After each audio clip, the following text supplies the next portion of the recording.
just want to share what I believe the Holy Spirit showed me this morning, which I think is so beautiful and so profound. As I was praying, and you've probably heard this phrase before, when Paula and Mary and I went to Moravian Falls, this was in their church, says, to give him the reward of his suffering. Jesus suffered, not in vain. He suffered terribly, excruciatingly for us. And now he's looking to the reward. And who's the reward? I've said this before, but it's us. We are the reward. And even deeper and more beautiful than us just being a reward, which sounds a little businesslike, we are his bride. He purchased us to be his bride. That goes even deeper than just a reward. But I thought, he suffered that we might have life, right?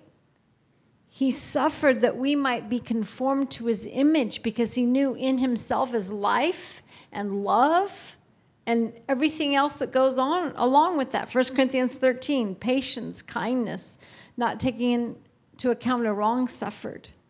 He washes us as that pure and spotless bride every day if we yield to him, because he's conforming us into his image, right? He's preparing his bride. And what does the Father say in Matthew 20:22? Come to the wedding. Who will come to the wedding? How many said no? The one that had the business, sorry, too busy. I have some oxen, sorry. I just got a wife, sorry. I just bought a piece of ground, sorry. The one who was calling the wedding feast, the father, he was angry. He said, I have given you my son. He doesn't say this in the invitation, but I have given you my son. I'm preparing a wedding. He is the bridegroom and you are the bride. Will you come?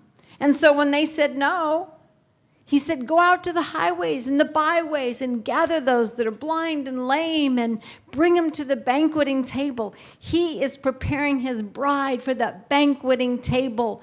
Will we say yes every day? It takes a yes every day to be washed and conformed and come into his image. So what I think, the reward of his suffering and the suffering of his blood and all that he did that we might be victorious and triumphant in him. So I think, well, why do we worry? Why do I worry? Why do I have anxiety? Why do I fear?